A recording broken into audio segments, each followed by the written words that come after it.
नवरात्रि का मतलब क्या होता है?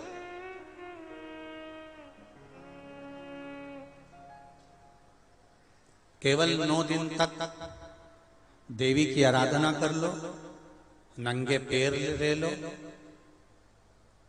थोड़ा सा साबूदाना का फरियाल कर लो, मोरधन, चिप्स, पापड़ ये खा लो, या किसी देवी जी के मंदिर में जाकर नंगे पैर झंडा उठा के, ध्वजा उठा के, चुंदड़ी पकड़ के माता जी के मंदिर तक चले जाओ। क्या केवल नवरात्रि का मतलब यही है? या फिर कहीं गरबा हो रहा हो तो गरबे में चले जाओ? क्या नवरात्रि का मतलब केवल यही है? या घर में जोत लगा लो, नवरात्रि का मतलब यही है? घर में जवारे बो दो, नवरात्रि का मतलब क्या यही है? घट स्थापना कर दो, क्या नवरात्रि का मतलब केवल यही है? अगर नवरात्रि का मतलब जानना है तो आपके मन में एक विचार आना चाहिए कि ये नवरात्रि केवल घट स्थापना के लिए नहीं होती है, ये नवरात्रि हमारे भीतर एक नारी के सम्मान के लिए प्रकट होती है कि नारी का सम्मान कैसे होना चाहिए।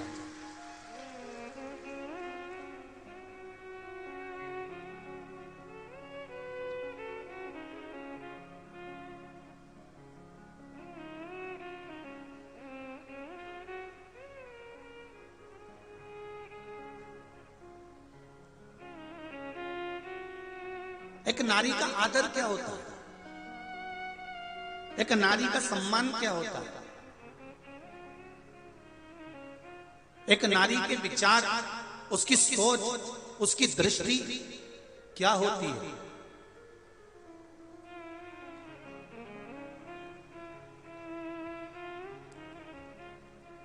पिता और माता युग के निर्माता हैं ये चार। उसमें माता, पिता, गुरु और राजा। जो क्षेत्र का राजा होता है, नगर का राजा होता है, वो भी युग का निर्माता होता है कि वो अपने राज्य को धारण कर कर किस तरह से व्यवहार कर रहा है। माता अपने बच्चे को क्या सिखा रही है? क्या सिखा?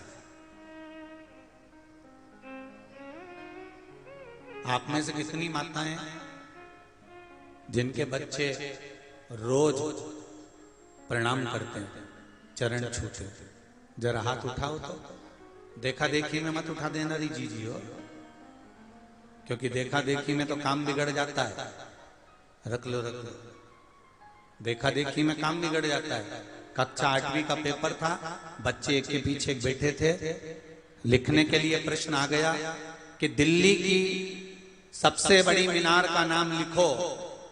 आगे वाले ने लिख दिया दिल्ली में कुतुब मीनार है। उसके पीछे जो बैठा था उसने आगे वाले की कॉपी में से नकल कर कर लिख दिया दिल्ली में कुतिया बीमार है।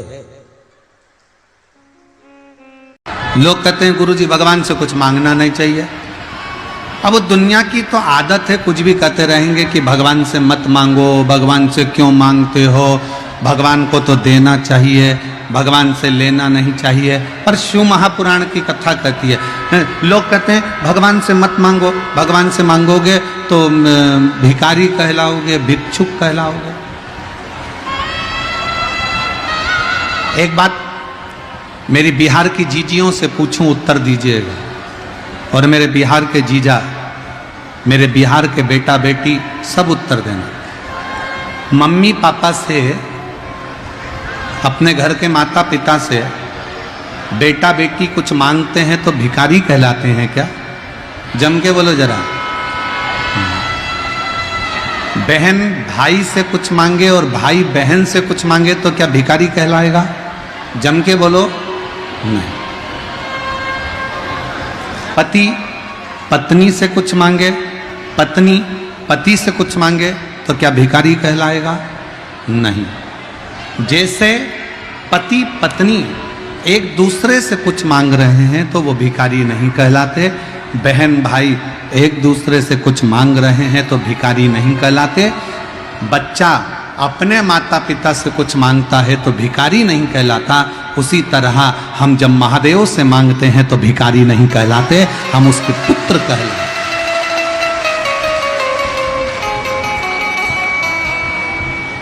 हम उसकी संतान हैं, हम उसकी औलाद हैं। और शंभु शरणे पड़ी मांगू घड़ी रे घड़ी, दुख दया करी न दर्शन। ओ शंभु शरणे मांगू घड़ी रे दुख दया करीन दर्शन। जैसे माँ बाप से मांगने पर बच्चा भिखारी नहीं कहलाता, हक से मांगता।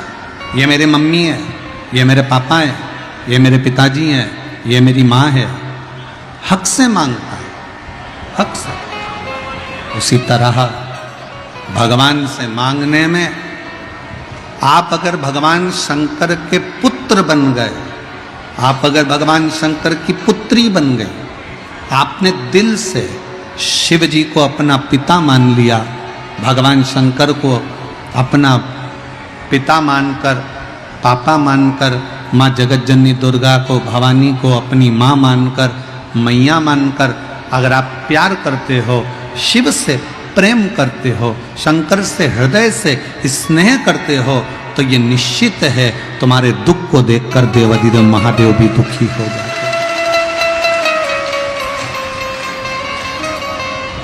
ये निश्चित है।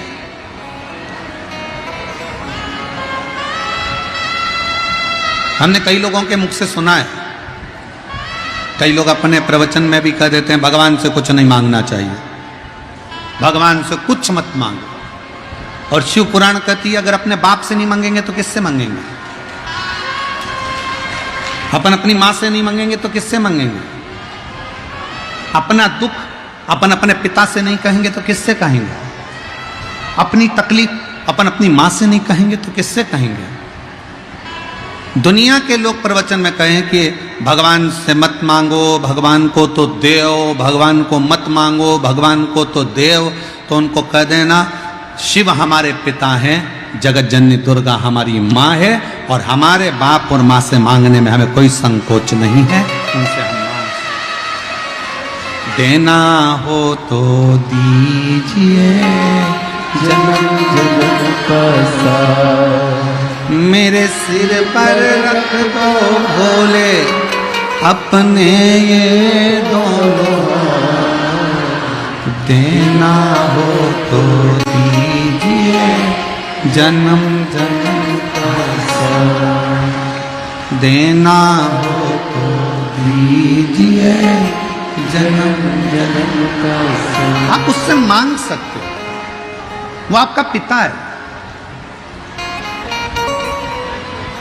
और केवल हम आपको नहीं कर रहे, हम भी शिव महापुराण की कथा में जब आकर बैठते हैं, ये शिव महापुराण को नमन कर कर, इस पोथी के सामने मस्तक नवाकर, झोली पसार कर कथा में बैठने से पहले और कथा से उठने के बाद भी झोली पसार कर भगवान से यही मांगते हैं, बाबा किसी स्त्री की गोद खाली मत रखना और किसी पुरुष की जेब खाली मत रखना, सबके भंडार, सबके भंडार भर। कितनी आस लेकर, कितना विश्वास लेकर, कितने भरोसे से, कितनी दृढ़ता से, कितनी आस लेकर कोई तेरे दरवाजे पर आता है बाबा, कितने आस।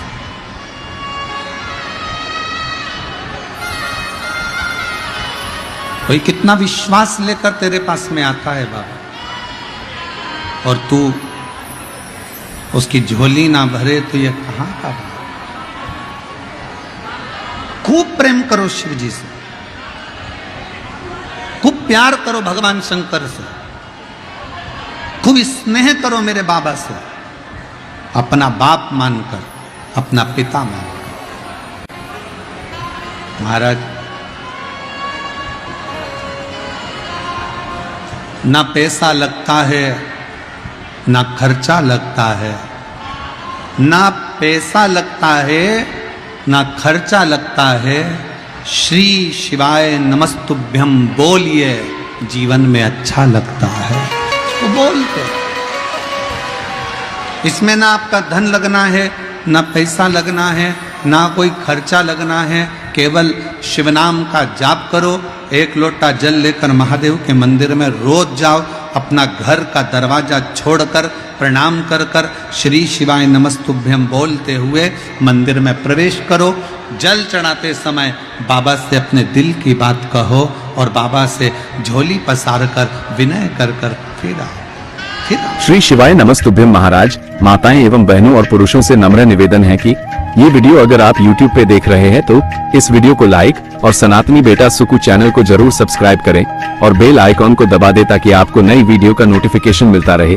और कमेंट बॉक्स में हर हर महादेव अवश्य लिखे और अपने दोस्त, मित्र और रिश्तेदार के साथ साझा करें ताकि वो भी इसे सुन के पुण्य के भागी बने। श्री शिवाय नमस्तुभ्यम। महाराज, हर हर महादेव।